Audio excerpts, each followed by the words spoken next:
Greetings and salutations, Dota fans. Welcome into our return edition of the G-1 Champions League. This time we're moving from east to west. The West Qualifier about to get underway. I've had a few days away from the G1. Really happy to be back and certainly happy to have all of it, at least if you're American, all of my early morning viewers. It's about 4 a.m. my time. You're on the East Coast. I guess technically for you West Coast folks, it's still like late. You're just staying up late, whereas I got up about, I don't know, 1 a.m., midnight, something like that, to get ready for this. Either way, though, got some fun action ahead of us. Absolute Legends taking on Evil Geniuses in our very first Western Qualifier match here on the G1 Champions League. Now, Evil Geniuses is a team in flux, both literally and figuratively.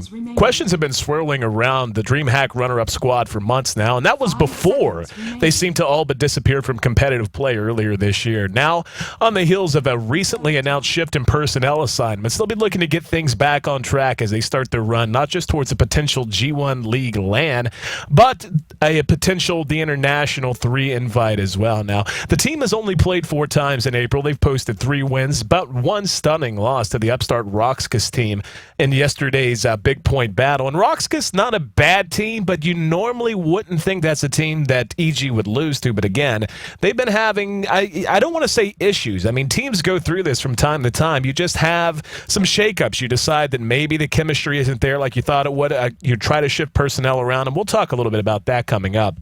But, yeah, so far, I mean, they just have not been playing nearly as much as they did, say, towards the end of 2012 and certainly after the International. But Demon is now occupying the 1 position, and Fear is looking to contribute more to early and mid-game from the 4 position. So this ain't your mama's EG. This is a brand-new squad, at least in the way it looks, and depending on what players are going to be on what heroes. But it may well be a more well-rounded squad if they can adjust to this new look and this new feel. Now, Absolute Legends, like EG, hasn't seen all that much play of late. They've only posted 2 results so far in April, splitting them to the tune of 1-1. The squad is stacked with familiar names and a lot of talent, though, so they've just yet to have a real breakout moment since they all came together under the Absolute Legends name. Their most recent victory of note came against Mouse at the end of March, but for every big win that Absolute Legends seems to get under their belt against a marquee team, there seems to be an unexpected loss here and there too to just kind of negate it. So a team very much looking to try to find their own identity.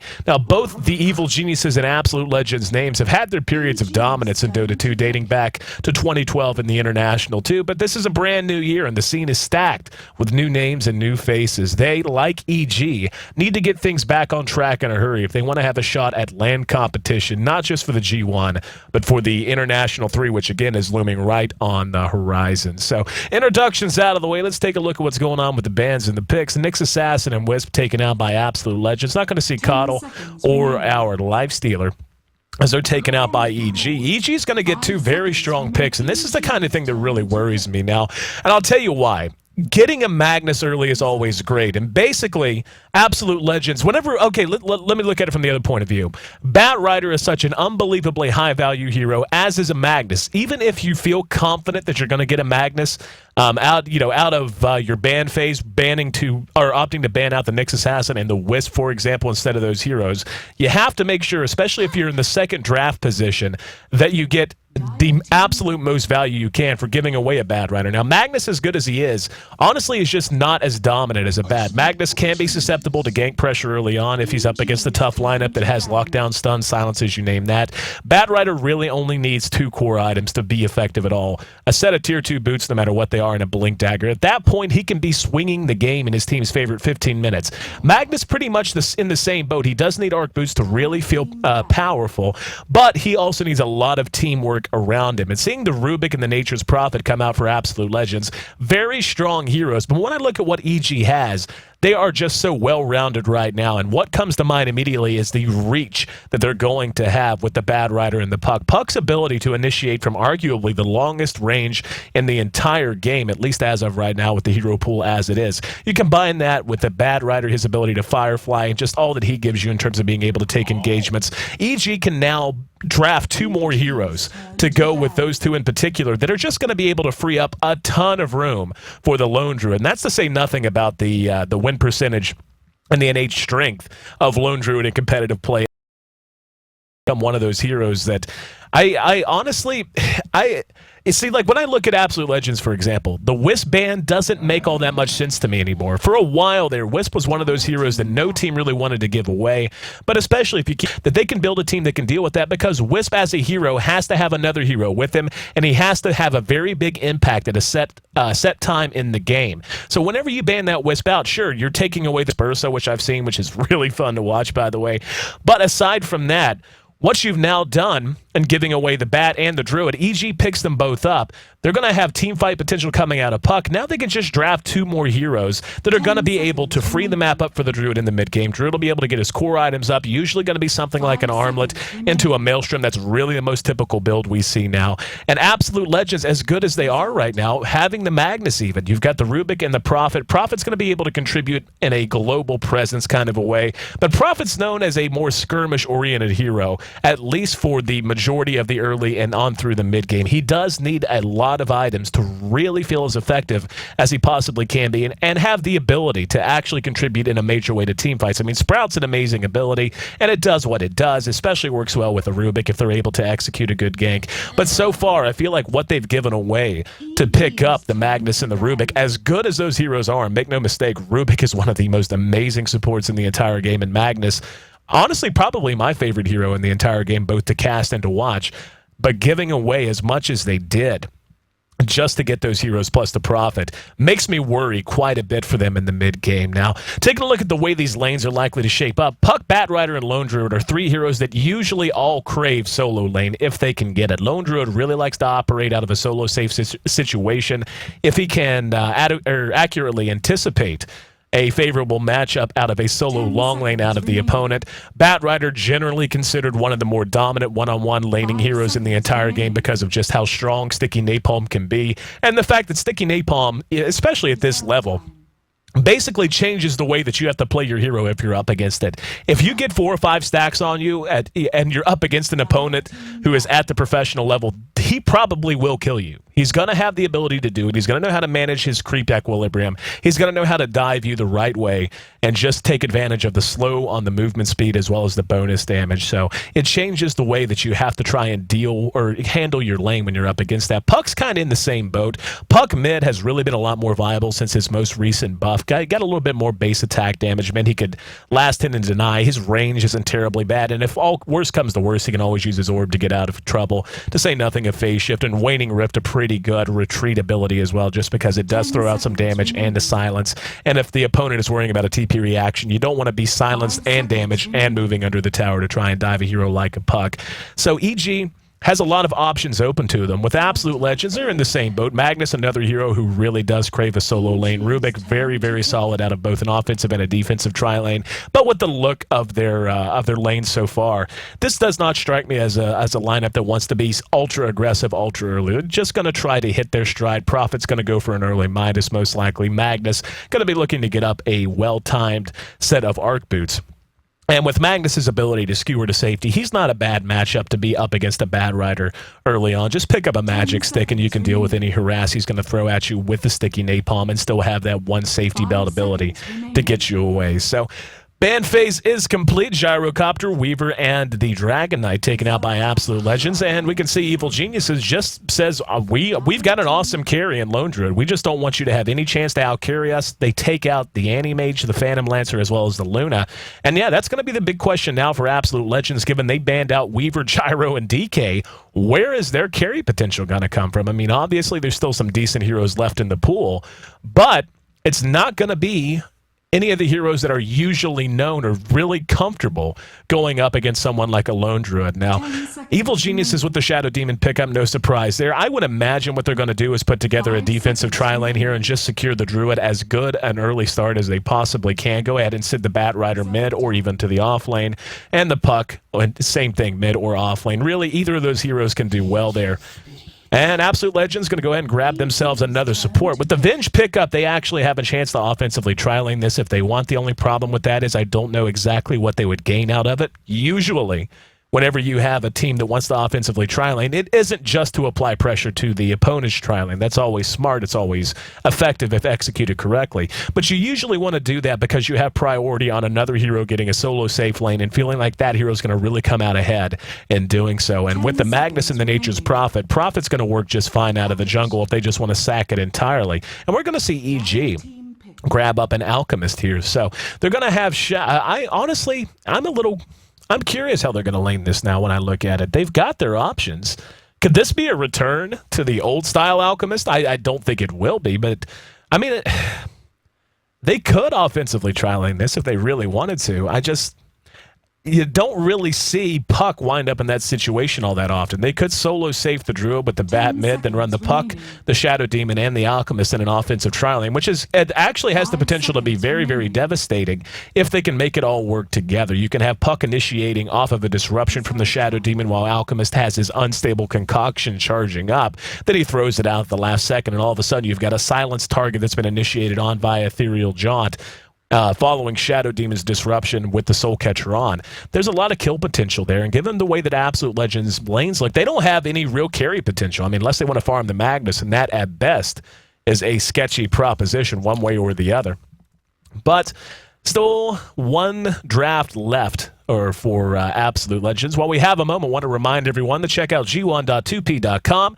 Our widescreen broadcast features just went in, courtesy of Chen. A great guy, works very hard, has done a lot for the G1 so far. So our individual broadcasting channels now have widescreen formats, and they're going to go ahead and grab a Void. So picking up the Void's not problematic at all. The only thing that really kind of worries me here, I mean, he's going to benefit a lot from Venge's Zara. Of course, the minus armor from Venge going to be handy-dandy, and the synergy potential between Magnus and Void going to be huge. If you can get a 3-4-man RP, follow it up with a 3-4-man Chronosphere, or even reverse it, get the Chronosphere off first, then have Magnus ready to blink in or skewer in to follow it up with an RP. That's very good. Faceless Void's lane presence, though, is really, really sketchy at best early on. He does need a decent set of items to really touch into his carry potential, and even then, unless he just gets remarkably far ahead, and I don't mean just like a little far ahead, but just miles and miles ahead, he's more of an assassin type of hero who gets in Chronospheres, likes to get on someone, and then blow them up in the mid-game. Obviously, again, he has plenty of late-game carry potential,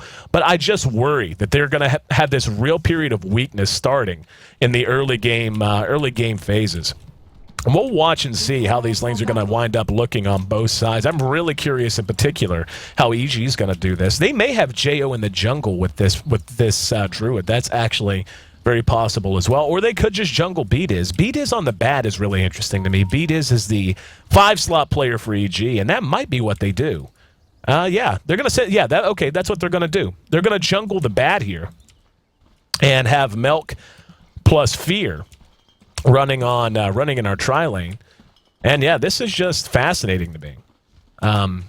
It makes sense. The only problem is if AL does decide to put a lot of pressure on here, I don't know that they can. But if they do, this bottom lane is going to have its moments of susceptibility. They're going to be very, very wide open to smoke ganks early on. And AL moving as a squad, heading towards the pole camp, and we can see EG backed out and trying to keep themselves comfortable, at least for the moment. It's going to be Demon playing on our Lone Druid.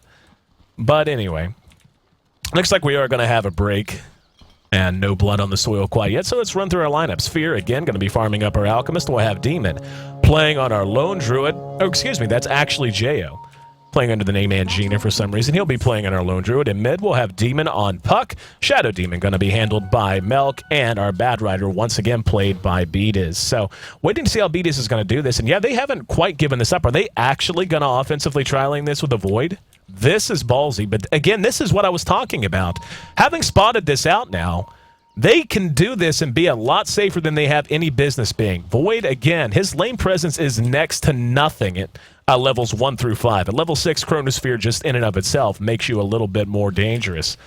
But because the bat's in the jungle, as good as the... hang on, heard a stun. Magic Missile connects on Beatiz. He's going to be forced to Firefly, telekinesis back. And this is really good for AL. It's a little bizarre that EG would lane this the way they have and expect anything else. Long-range Magic Missile. He's still continuing to eat some damage and will be able to make it away. But yeah, this has the potential to blow up in EG's face very badly. Now, taking a look at this top lane, and I will run through AL's lineup as well. Prophet versus Druid. Druid should do 100% fine in this. Treants, as annoying as they can be, are just not going to be able to hold up to the bear, especially if he gets an orb of venom up on that bear very soon. This is going to be really, really annoying. And yeah, you can already see Mania being forced all the way out. The bear quite willing to take his level 1 auto attacks with that stout shield in his inventory. Not a problem at all. And landing back in, that's going to be B-Diz. He's still level 1, not a single point of experience. So far, I mean, just running him out and setting him this far back is a big deal. Is he actually going to play lane support? This is weird, in a word. Pure lane support Bad Rider. This makes no sense. I thought he was just hanging around the mid area. Now, yeah, he's just going to play lane support. He's going to go ahead and pull. But while I have time, I'm going to run through AL's lineup, but this makes just so little sense to me. Anyway, Prophet going to be handled by Mania on the side of Absolute Legends. We're going to have Miracle playing on our Vengeful Spirit. They're going to move over and contest this pull, so before I continue, we'll see how this pans out. Yeah, I mean, what is Bat Rider going to do at level 1 with nothing but Firefly?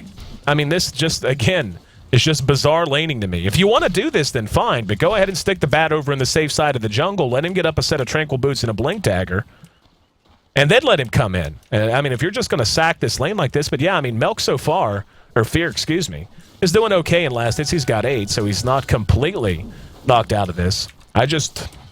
And mostly the reason this is succeeding is just how bad Void is in an offensive tri-lane.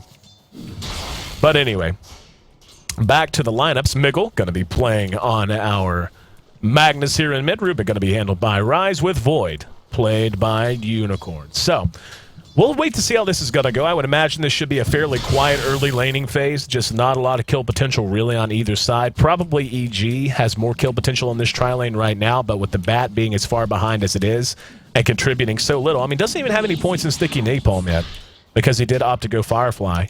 And we can already see Miggle taking a decent amount of damage. This is really good out of Demons so far. He's sitting at 14-12 ahead of the Magnus. And I mean, he should be doing fine, but he's actually getting the better of this matchup. As we can see, Miggle's already bottle crowing. And Demon, via the orb, should have no problem getting absolutely every rune that he happens to want to contest. And, yep. Boots, about to go into his inventory, is going to end up eating a shockwave there in the meantime. Talking about Mania versus the Druid. Druid sitting on top of our CS board, certainly where he wants to be if you're JO. And, yeah, Prophet is hurting a bit at just 10, so beginning to fall behind a little bit there. But so far, really, again, just not all that much to report. Beat is finally going to get a stack on this medium camp and hopefully be able to do something with it, but I don't understand what this is giving them, really.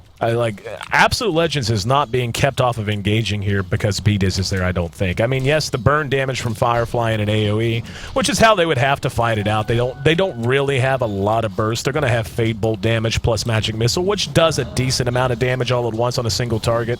But it's not enough to just flat out blow someone up, especially when you have the counter engagement potential of Unstable Concoction, Fear already with 2 points and an Acid Spray as well. So, I mean, they have enough to keep them off of this, and this Bat is just accomplishing nothing. He's just now level 2. Finally has points in a Sticky Napalm. And to put it in perspective, we're 5 minutes into this game. If he just runs a flat-out jungle Bat, and he's even remotely proficient at it, seeing something like Tranquil Boots Blink Dagger at 10 to 12 minutes is not unusual at all. Like, it is not one little bit weird, and you can get a lot you can get faster than that if it's something you practiced. So far, though, Void sitting at 21, and our Alchemist not doing the best. Fear sitting at just 11 at this moment. Here in mid, Demon doing quite well for himself. He's at 24 last hits, 25 for Jo, who loves the name Angina for some reason. Looks like it will be a Hand of Midas build coming out of our Prophet. No real surprise there either. Other than that, at this point, I'm just curious who's going to break this laning phase down. Miggle is doing all right as well. He's at 22 last hits. Puck's hanging right there above him, so it's not the biggest deal in the world. Both are getting their experience. Both are getting plenty of gold. And both looking to get their core items up. Blink Dagger, very essential, of course, to both of these heroes. And he's going to go ahead and spin the coil and go for it. And Miggle might be in trouble here. He's going to spin the RP. And, yeah, I guess Demon forgot that RP hurts a little bit. So Demon went for it with the coil, tried to auto attack, got a little too close for comfort, and Magnus dropped the hammer. Put first blood on the board and give it to Absolute Legends. And now Absolute Legends continuing to just, I mean, I hate to keep saying it, I just don't get this tri-lane. I don't get what it's supposed to do.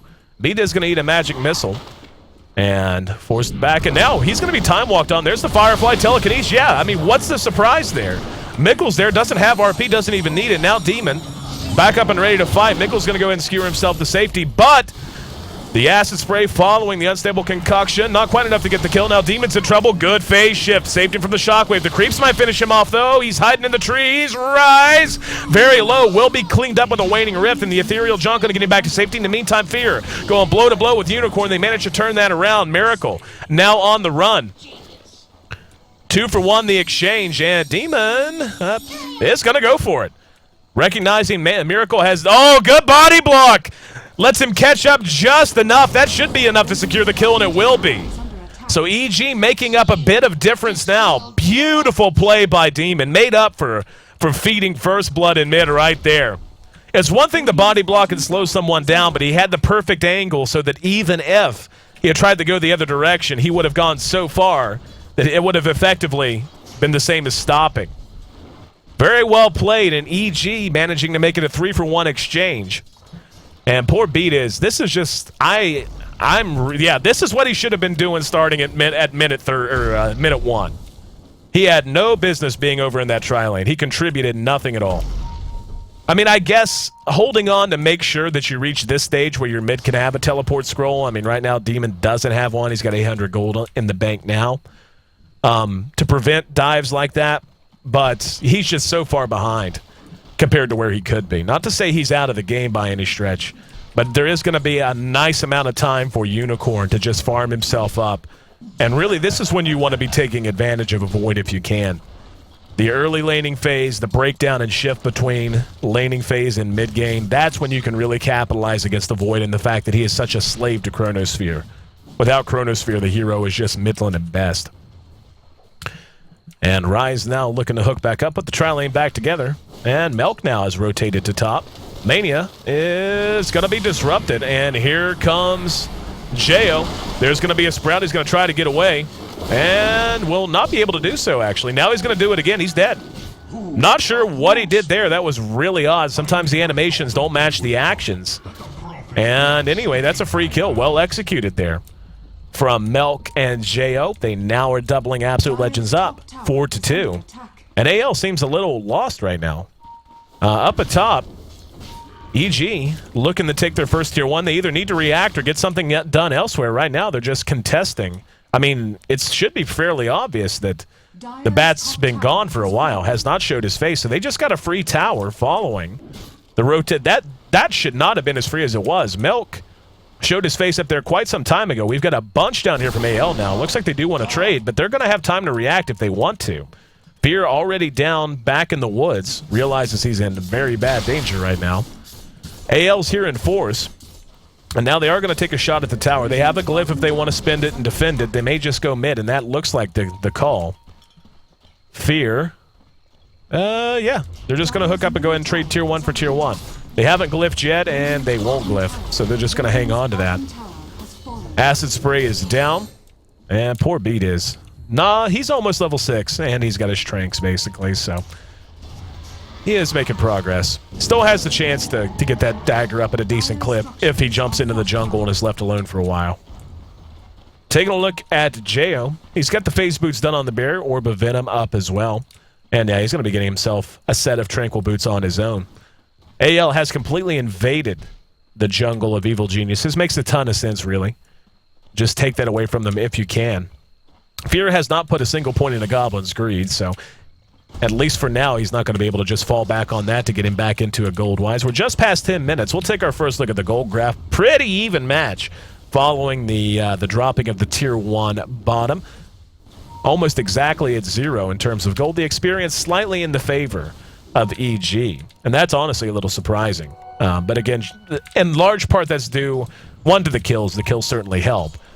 But it has just as much to do with it, the fact that an offensive tri-lane is always going to be hurting in terms of pure experience gain in comparison to a defensive tri-lane, even one that is as frankly bizarre as the Bat Rider in the non-farming pull position.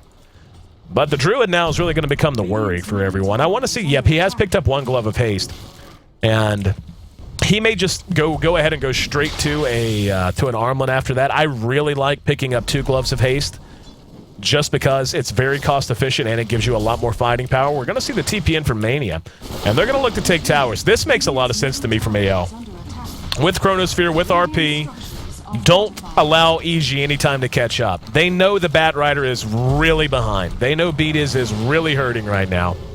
And until that Bat has his Blink Dagger, he is just not that big of a concern. Once he gets the Dagger, everything changes. They can rely on him blinking in to grab the Magnus, pull him back, and just save the RP. Save themselves from the potential of an RP. Then you have the reach and the AoE silence on the puck to go after and grab a Void. Before he can Chronosphere, he won't be able to time walk away if he's silenced out, obviously.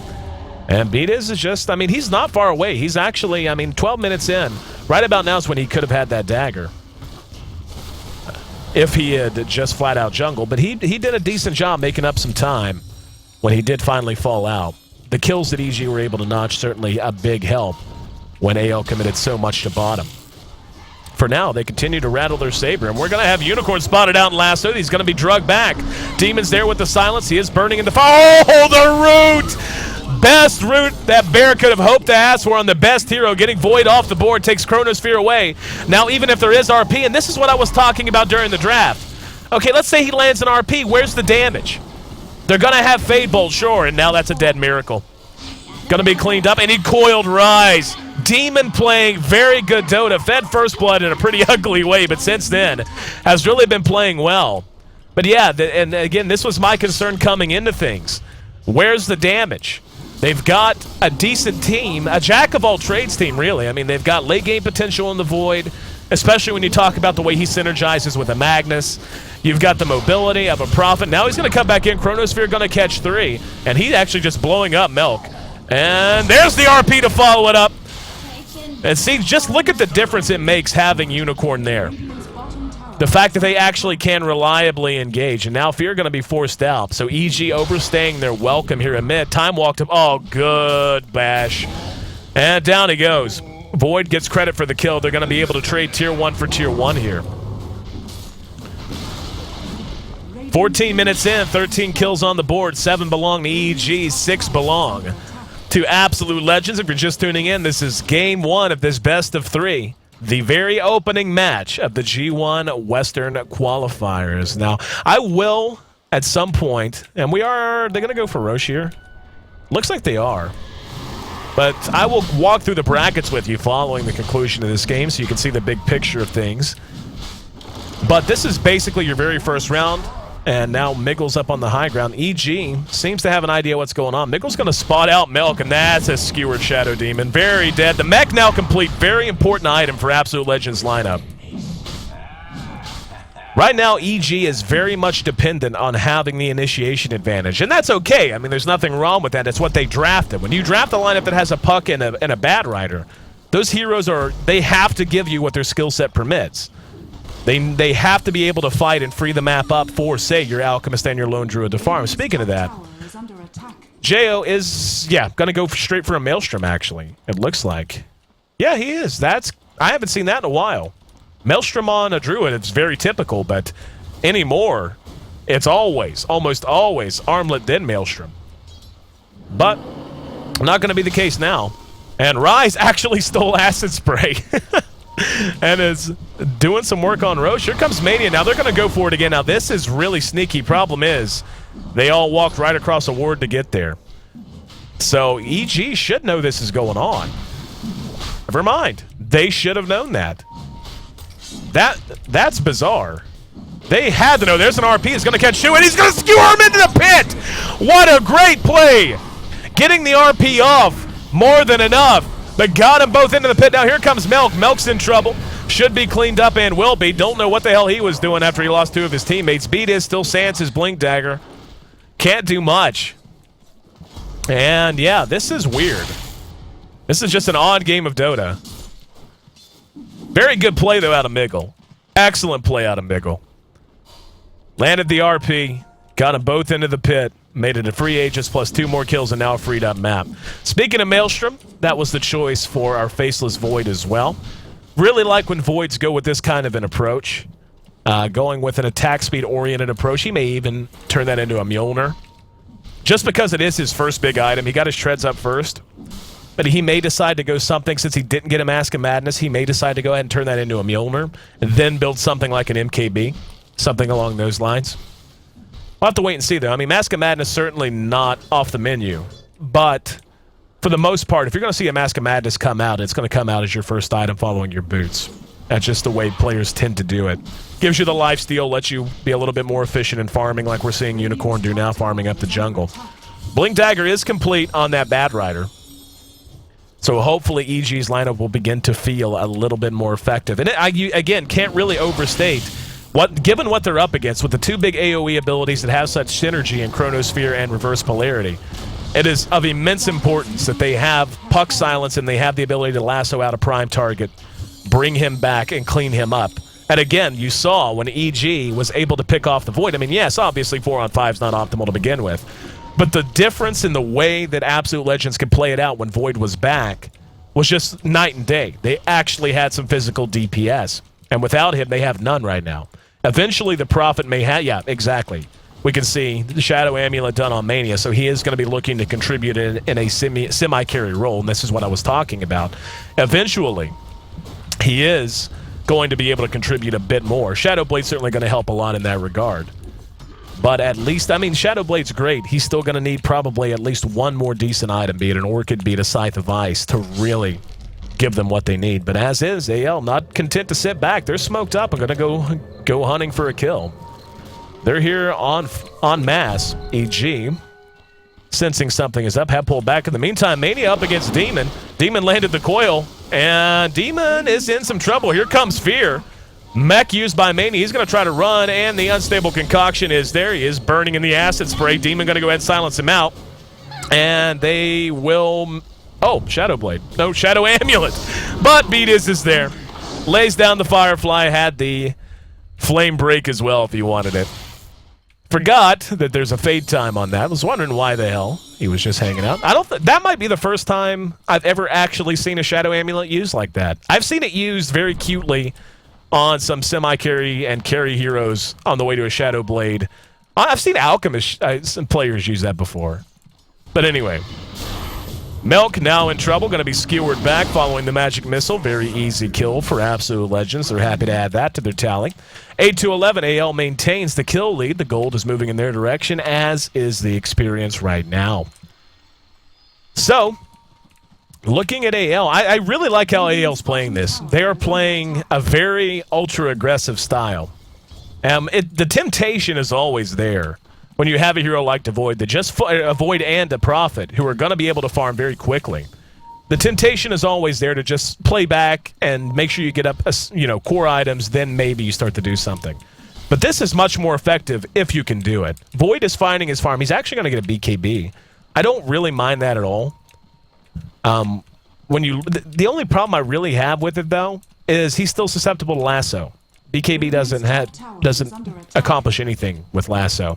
So that just basically puts EG in the position of they know what target they have to get with lasso. That just makes Beatus' life a little more specific. And here we go. They're going to go ahead and grab Miggle. The Chronosphere is going to be there. Damage being done to Miggle. He has the RP ready if and when he wants to use it. Now coming out. There's the RP dropped.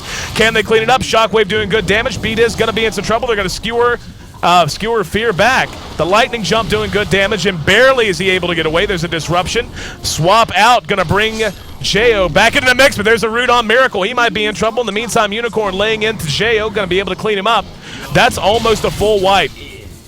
Almost a full wipe, and really the only reason that Melk's not fully wiped is he was towards the back of the fight. Right now, Absolute Legends is flat out outplaying EG. And this is what I was talking about, by the way. Just in the process of that fight, I was talking about how that just basically, the BKB, which isn't even done, but it should have been a signal to EG that the target has to be, Unicorn. It has to be the Void every time with that lasso, and that's why. That fight was brought to a halt. The lasso had no value. The RP still went off because everyone was frozen, and that's going to be the case no matter what. The choice to grab Magnus makes sense without a BKB because you can just tell somebody else to be on Void duty. You can have a disruption there. You can have Puck looking for a silence, what have you. But yeah, I think that illustrates the point nicely. Demon has his Blink Dagger up, so his mobility up. Fear has actually gone Vanguard. And it makes sense given, again, you know, I've been harping on and on about the fact that the physical DPS is almost exclusively coming out of one hero, and that's Void.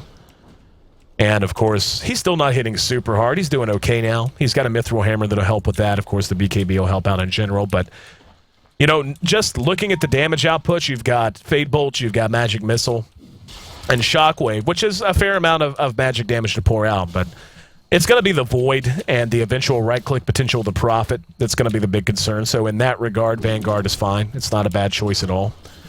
But he has just now gotten 1 point into Goblin's Greed, so he has yet to find any real chance to put that part of Alchemist's skill set to use. Taking a look at Mania, he's doing okay. He's had that mech up and the Midas for quite some time. The Shadow Blade is complete in his inventory now. Miggle, same, has had his Blink Dagger up for quite some time. BKB basically done right now for Unicorn. And they're going to be a lot more willing to fight with that item done, no doubt about it. 23 kills on the board in a 23-minute game, 1 kill a minute, not too bad. Makes the game feel a little bit longer than it has been, and that's pretty typical. The gold, very heavily in favor of Absolute Legends right now, the experience moving in their direction as well. And I can't help but contribute at least a decent amount of this to the fact that lane support Batrider just makes zero sense to me. And I'm not laying that on Beatis' feet. I just feel like it was abused adequately by AL. AL got away with offensively tri-laning, a tri-lane that should have never been able to succeed. Should have never gotten away with the things they got away with. And EG was even able to get some decent kills. Now he's going to go ahead and engage on Mania. Throws off the dust. He's got a lasso ready and help coming behind him. He's just going to pursue Mania out. And now there's the lasso. Demon's there, along with the bear, silence out, and being able to kill off Mania. That's a very high value kill for them. Because again, right now, Void and Mania, really the late game for Absolute Legends. And BKB now done on Void. It looks like they're going to pressure the tier 2. This makes an immense amount of sense as well. They should be able to outpush EG very easily, given their positioning right now. They may just leave JO to farm, and they will. Trying to look at the bear. He is going to get an armlet up. So, armlet Maelstrom the choice once again. I don't know that I've ever actually seen the Maelstrom come out first. I mean, just personal preference, I guess. Makes a ton of sense. And it gives you more push and anti-push. Of course, a little bit more AoE damage from the lightning jumps that come out of Maelstrom. So, nothing wrong with it. You'll just usually see Lone Druid players get up the armlet first. Taking a look at Demon. Voidstone, probably on his way to a Scythe of Ice, one has to imagine. Miracle. Miracle looks like he's actually getting a BKB of his own. He's picked up an Ogre Club, nothing wrong with that. Needs to get in his inventory, could certainly use the HP. BKB's done on Miggle. And Rise going with the mobility approach to Rubik. Getting himself up a Blink Dagger. I really, really love it when Rubik players do this. It's typical. It's not anything brand new or anything really odd to see. But it just gives Rubik so much more usefulness, so much more utility as the game gets later and later. The fact that you can use him as the, especially as buybacks get more expensive, and especially as respawn timers get longer, the later the game goes. The ability for him to just go for it and go for a pick-off that you can push off of really becomes a major factor in the late game. Taking a look at Mania, he is going to be getting an Orchid. Got a couple of quarterstaffs in his inventory. Not bad at all, especially if he's quick on the trigger. Right now, the three main heroes that he's going to be worried about, that the entirety of AL is going to be worried about. I mean, obviously, you want to kill the Druid if you can. But it's the Batrider and the Puck that are going to win or lose this game, and to a lesser extent, the Shadow Demon. Those are the high-value heroes for EG. Everything that they want to do depends on those two because of the two heroes they have. Alchemist, 0 mobility. Lone Druid, 0 mobility. I mean, yes, he can hustle. Speed boost is nice, but when I say mobility, I mean just the ability to jump on someone. Druid, to get to someone, has to walk, basically, has to run. You don't have, like, a time walk, anything like that. And, wow, he's going to actually just go ahead and spin Purge and swaps Milk out. Here comes AL. And Milk, oh, the poor guy, was pinging it and everything. Druid does manage to get a tower, but it's likely to cost them a Roshan. He's got a TP if he really wants it. And Beatus is sitting on the high ground here. And Mania throwing up trees of his own. There's the flame break, and there we go. He goes for it. Did he get it? He did. Beatus managing to steal the Aegis. He's going to lose it and probably die, but at least keeping it off of Unicorn buys EG some time. Makes it a little more chancy for Absolute Legends now to push than it would have been. So good play from Beatus. Very needed for his team. He is on his way to a 4-staff. Almost has it done, actually. And that'll certainly help out a lot. 27 minutes in. The kills all in favor of AL. They're sitting at 17-9. The gold has leveled off just north of 7,500. The advantage for AL. A little bit of experience difference made up, but yeah, it updated. We can see it dipping back down. So EG still has a ways to go. But Jo is getting large. Puck eventually will have his items. He's saving up for a Mystic Staff now. He's only 300 gold away and should be able to make it away quite easily. But a big problem I'm starting to worry about is Alchemist again. I mean, he looks like he's going to go and grab a Cuirass after a Vlad's. So, I mean, I just worry about the way that this team is going to match up against the potential that AL has the later we get into this game. Vengeance Aura from Vengeful Spirit is going to be a huge factor. I mean, just the damage bonus is insane, all things considered. Whenever you're looking at two major hitters. And with Mania going with the Orchid build, he's going to be hitting very hard. Not just him, but anyone who attacks the target that gets Orchided. So you're talking 36% Vengeance Aura damage bonus to both Void and to him if they're both in range. And I mean, I hovered over it to show the range on it. That's pretty big. I mean, that is sizable. So AL, so long as they're fighting in a general vicinity together, they're all going to benefit from that. And when you compare that, as good as Druid and Alchemist are, they are heroes who work in one-on-one situations. What you want to do with an Alchemist is get Unstable Concoction going, pop your ult, rush someone down, stun them out, then blow them up with your attack speed and your damage. The thing is, he's building basically pure attack speed. He has no damage to speak of. He's only hitting for 109 damage right now. To put that in perspective, I mean, Melk by himself is hitting for just 20 points less than that on a Shadow Demon that's level 8. So that's going to be a concern. The Lone Druid is in the best shape by far. Jo's done about everything that could have been asked of him this game. The Bear hitting for about 150 damage, give or take. And 90 damage base on Druid right now at level 15. That's not bad. But then you look at Unicorn. He's already hitting for 240 with Empower on. And that's without the Vengeance Aura. Whenever he gets inside of that, it's going to be huge. So just the way this late game is going to play out, yeah.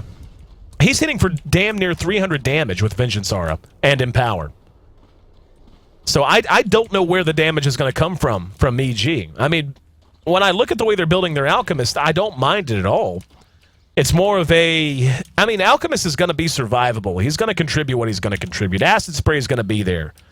And Unstable Concoction is always going to be an excellent ability in team fights. But with him being more in a utility role, basically, I'm trying to think of a good analogy. If you play strategy games, there's always some unit or some ship or something that has this role where they don't really do anything on their own worth mentioning except make every unit around them better, which is the way he's built with the Vlads, with the Assault Cuirass he's working on now, and so on. But they need damage out of that hero. Druid cannot carry the weight on his own against a Prophet who's building right-click, and especially against a Void. Because Void just is one of the few heroes in the entire game that, because of the way the Time Walk works, can actually just go toe-to-toe backtrack, not Time Walk. Who can actually just go toe-to-toe with him and not worry. And Beta is going to be swapped out. That they can't have happen. And this doesn't help either. And Mania beginning to show how hard he's hitting. I mean, Mania by himself without Empower and without Vengeance Aura is hitting for almost 200 damage. And of course, this is all a product of AL playing really well. I mean, the blunt truth is EG's been outplayed this game. But the way they've built and the way that they chose to lane this is just a little bizarre to me. And I'm not trying to harp on them or make them sound bad. It's just talking about the reasons why these situations are... The situation is what it is right now. Why has things wound up this way and what's likely to happen in the very near future? And the late game potential with an Alchemist and a Druid is there, but the way they've built these heroes just has limited that. Finally, we see the Spirit Bear with the completion of the Basher beginning to show some damage potential. But again, what are you going to do? Put him on the Void? Void's just going to backtrack it. And he's going to have an Eagle Song done real soon. In like 1,000 gold, he has an Eagle Song. So he's already going to have the dodge from backtrack and the dodge from the Talisman of Evasion and Eagle Song. Miggle, so far, has played a really good game at Dota, I feel. I mean, when I think about what he's done, I don't know that I've seen him make a mistake. He's had one really good skewer following the first Aegis they took.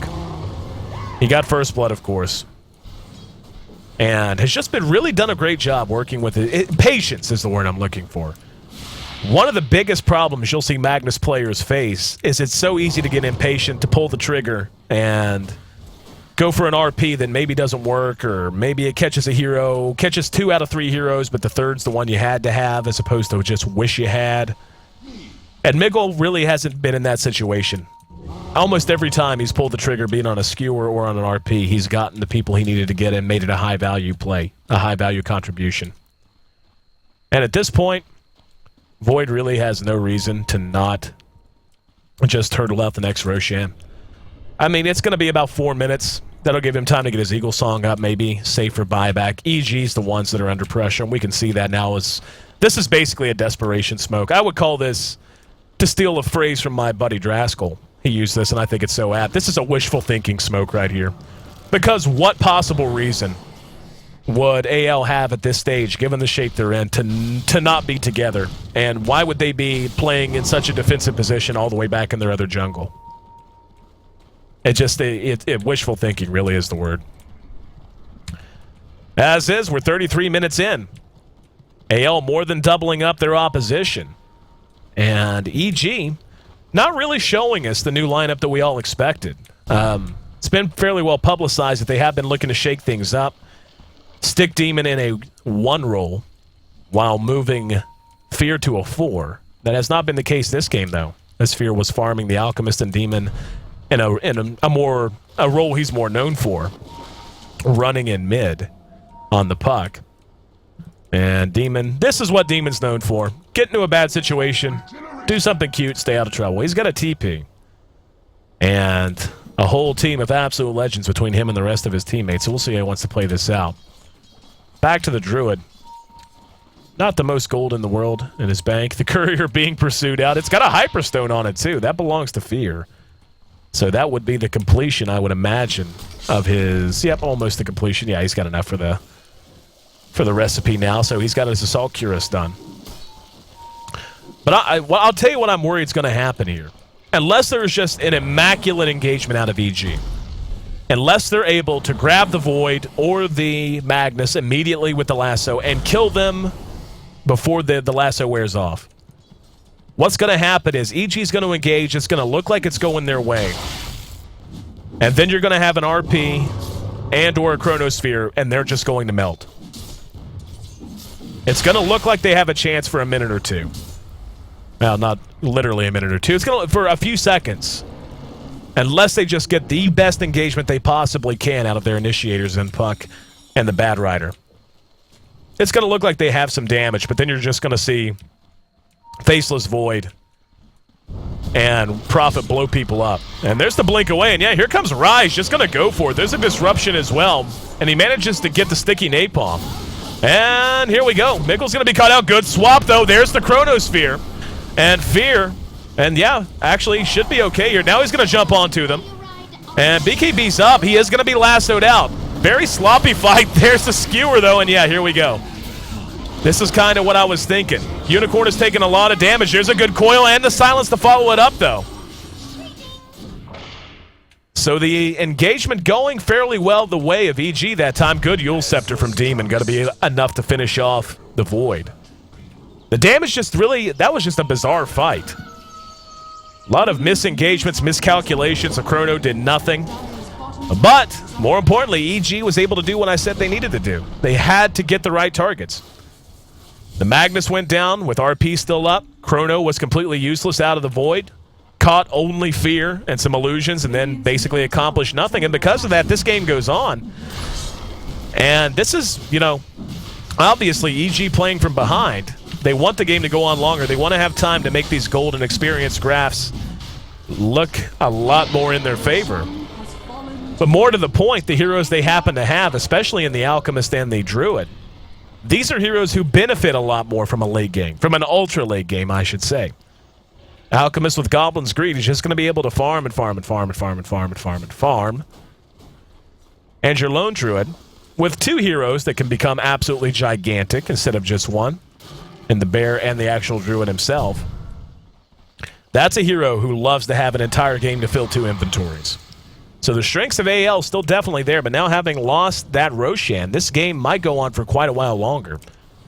I suspect they're going to feel really iffy about flat out engaging into EG now with that Aegis up and it being on Fear. Fear tough to kill on the best of days. And having an Aegis is going to be tough to do twice. More importantly, though, that was the third Roshan. The first two went the way of AL. But now, with Cheese up on Jao, and that Bear beginning to get even larger, now hitting for 240 a shot, give or take, with the addition of the Demon Edge. AL now maybe beginning to feel a little bit nervous. I know I would be. Because they have the physical damage, no doubt about it. Looks like, by the way, our Venge is going to be working on, I would guess, a Halberd. She's picked up her Sange. And that makes a lot of sense, just being able to take away any attack potential from at least one of the physical carries of EG. Would be more than enough to give them the edge. Getting back to the gold, I mean, yeah, look at that. And this is just the power of Goblin's Greed, the power of a Lone Druid that can flash farm just because of how quickly the Bear can attack and just blow up a creep wave, as we're about to see here.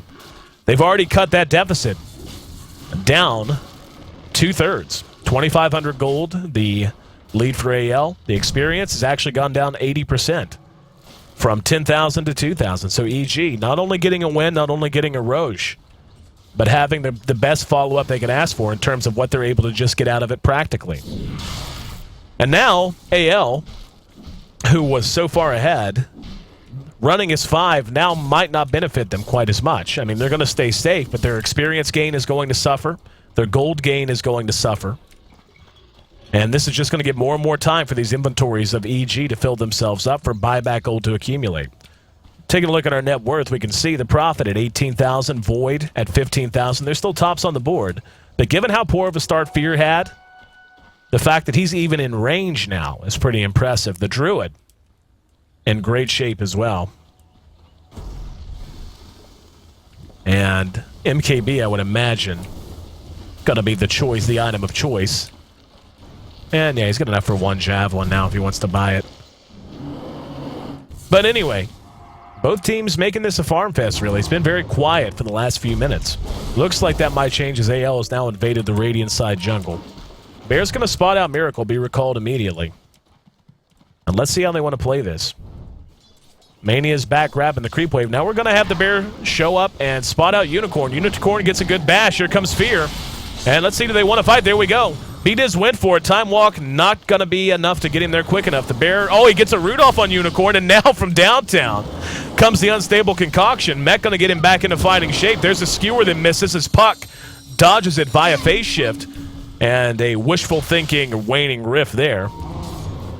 So both teams doing the barnyard dance with their feathers up and clucking at each other.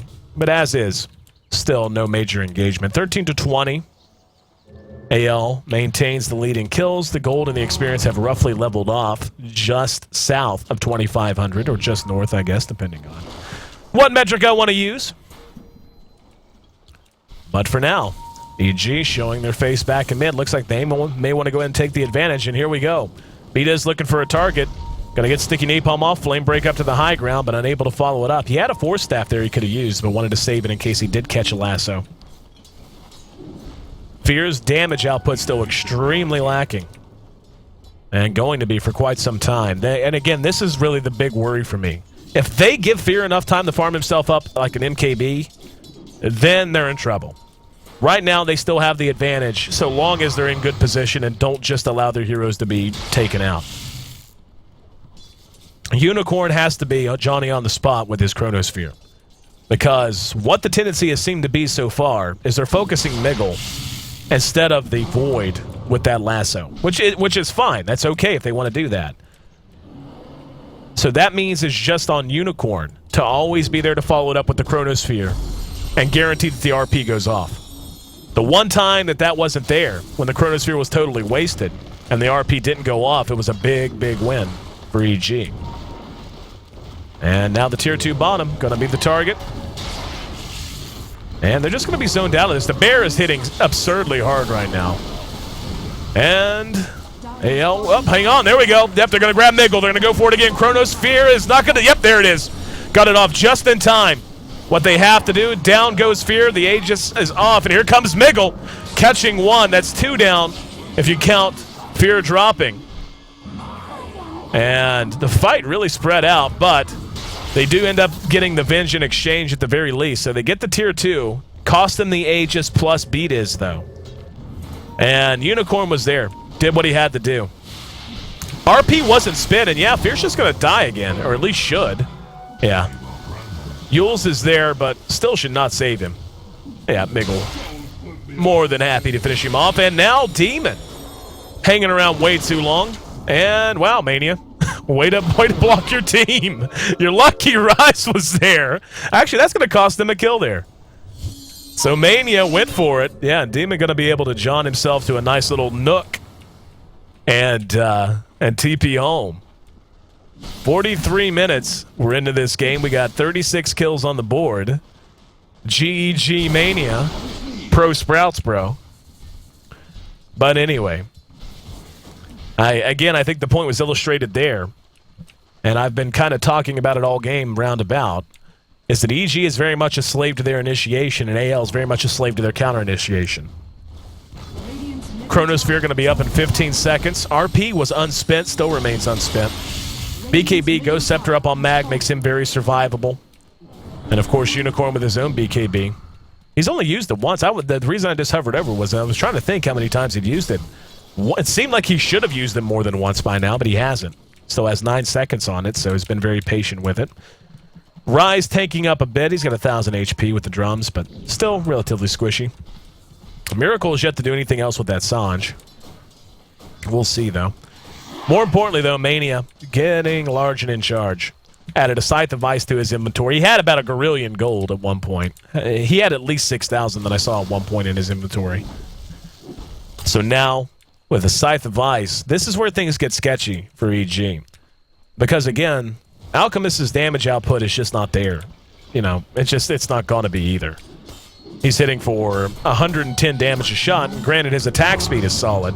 It just doesn't really matter whenever there's so many ways for them to lock him down. So you don't have him to worry about damage-wise. Now you have Mania, who not only has a mech, but has the ability to blow someone up and hex them. If he's able to get on top of Jo and take him down, EG's entire lineup collapses. Because right now, that's what their whole late game is predicated on, is this guy right here.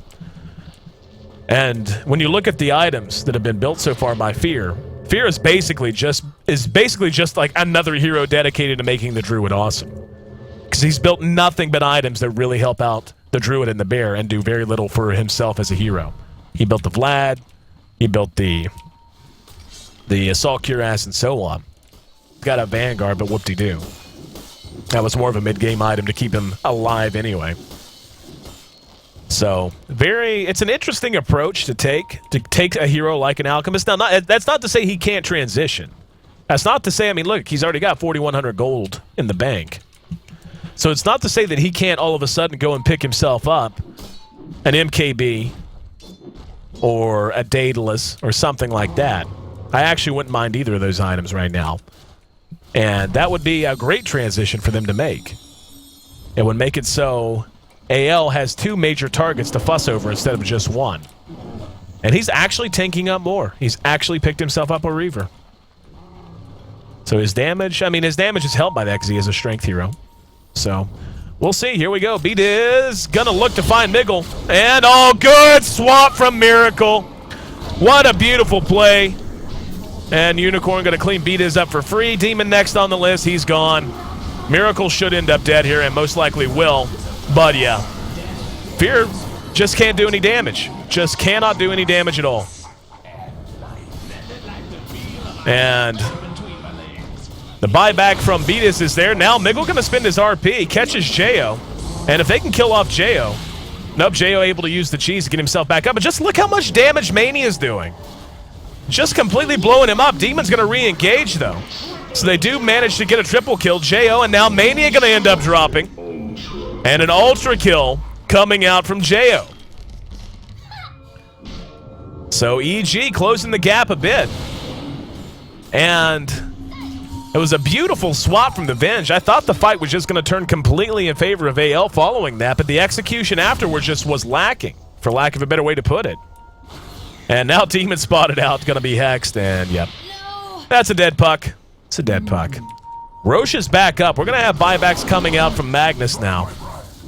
So definitely not wanting to let the Roche go uncontested. Another damage item going to be on the way from Unicorn. Could just about one-shot by an MKB right now. But as is, they're just going to go ahead and focus on Roche. With puck down, Demon hanging around a bit too long. Really tough for them to contest this. The Lone Druid is really the big hope that they have. He's picked up a Talisman of Evasion, by the way. The Bear is just hitting absurdly hard. He's hitting super fast, and he's hitting for 300 damage. MKB now completing his own inventory. But the Roshan goes the way of absolute legends. And Magnus is going to be getting himself a refresher. He's got the Oblivion Staff on the way to it. But both teams now falling back a bit more. Heart is done on Fear. So makes him a lot more survivable. And I guess that's what they're counting on more than any real damage output. They're just relying, and again, the way he's built so far is basically carrying 2 very important items that a Druid normally wants, and then that frees him up to fill the Bear up with other stuff. And, I mean, outside of maybe turning the Maelstrom into a Mjolnir and picking up an MKB to go on the actual Druid himself, and, I mean, he may just go Butterfly. He is an agility hero after all, so nothing wrong with that at all. This is a big timing window for AL, though. I feel like they could really take advantage of EG's lineup if they push right now. Double damage, certainly a good enough reason for that. Daedalus is complete on Unicorn, by the way. So, yeah, look at his damage. And this is without Vengeance Aura. Wait till he gets next to Venge. He's in, yeah, there you go. He's hitting for 640. 620, actually. Damage a shot. With the Butterfly done, with the Daedalus, the Maelstrom, and so on. And now with the Aegis in his inventory, this is where they can really capitalize.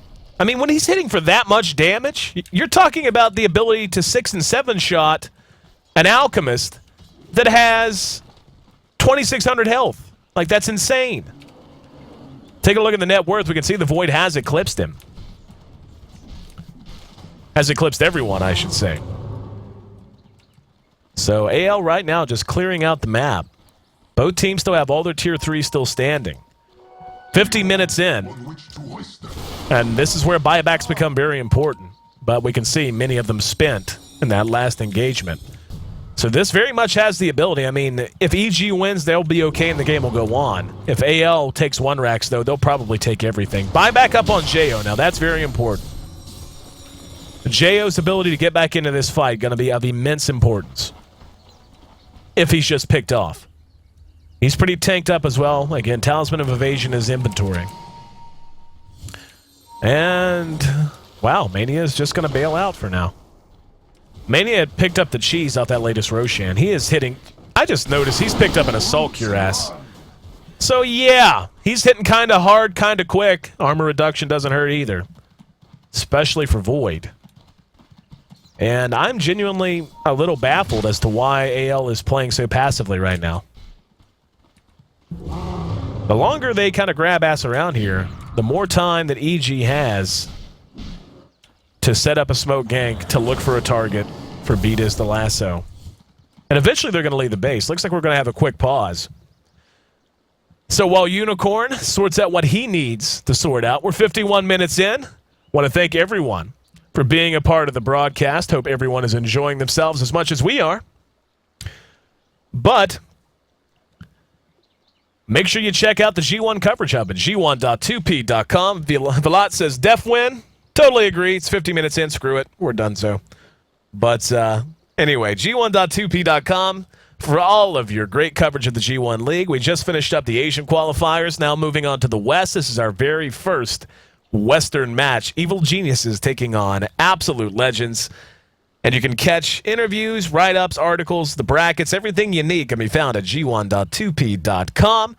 And you can also, of course, catch our new widescreen format, the Casting Hub, myself, Beyond the Summit, Balat, etc. Catch us in widescreen over at g1.2p.com. So, hopefully we'll be back underway momentarily. Coming up, following this best of three, coming up at 8 a.m. Eastern Daylight Time. Better know, let's see, it's 8 a.m., so it'll be 2 p.m. Central European Summertime. Be able to catch Virtus Pro taking on Mal Sports. Looking forward to seeing that match get underway. But it looks like we are ready to go. Never mind. Demon says sec, so we'll wait just a little bit longer. If this is your first time hearing my voice, would love it if you would hit follow here on One More Game TV, too. But, okay, looks like we're ready to go. But, yeah, would love it if you'd hit follow here on One More Game TV, too. We'll have all of your coverage for the G1 Western Qualifier, as well as all kinds of other stuff. D2L Season 2 just concluded. But I can tell you from the inside that there might be, just might be, some big news looming on the horizon. So make sure you stay tuned there and follow me on the various social networks as well. Twitter, YouTube, Facebook, and all that. Back to this match. We are almost 52 minutes in. 19-26 AL maintains the kill lead. They maintain the gold and the experience lead as well. And taking a look at the Aegis timing, they've only got another 2 minutes on this Aegis. And looks like Mania is going to go ahead and come back now. So he's going to be ready to roll. Back to buyback. Now, buyback on Mania, absurdly important as well. And it looks like that might have been what they were waiting on. Yeah, I'm going to guess that was actually the biggest motivating factor. So we got buyback on Void and Prophet. And here we go. They're just going to go for it. The bear going to be picked off. Losing that bear is actually a pretty big deal, too. He's going to have to resummon it now. 2 minutes. The time until the next bear. And I would expect to see AL rush this down now. Yep, we can see the treants coming up. And this is their shot. With only one bear to deal with, they've got buyback on Prophet, so if he dies, he can buy back immediately and be back in the fight via teleport. And here we go. They're going to go. Oh, beautiful side device, but they do manage to pull Miracle back, however. The Void is there, even though he's disrupted. Just look at the damage he's doing. He is swinging the big stick. Call it the Beaten Club. Just beating EG down like they stole something. And yeah, I mean, what do you do? Hitting him with Soul Catcher is great. They've lost 2 heroes, so AL backing out. Needs to just get back on the horse and go for this. They spit the Chronosphere, still have RP.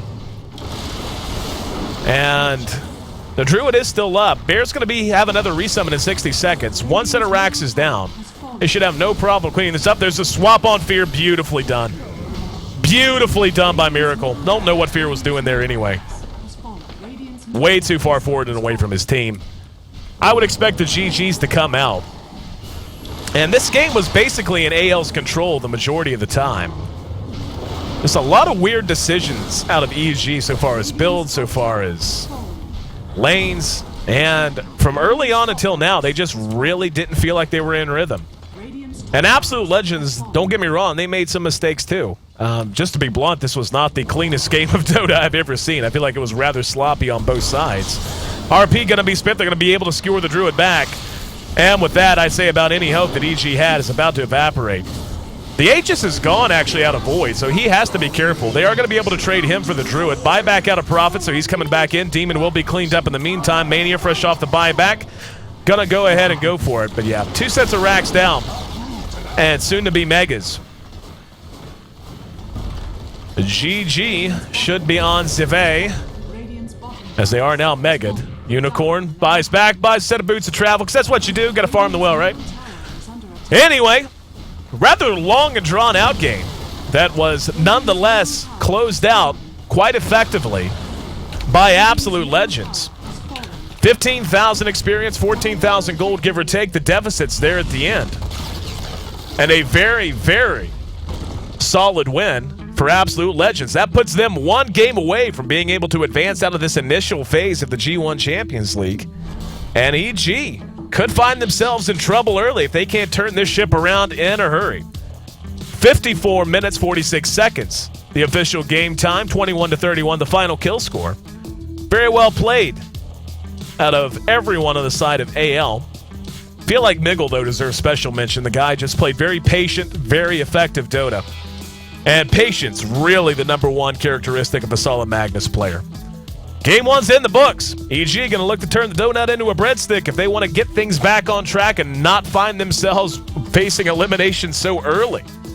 Here in the G1 Champions League, AL, though, leading 1-0. They're thinking sweep. Game number 2 of this best of 3 coming your way next. I'm AC, and you're watching One More Game TV2. Stick with us. We'll be right back.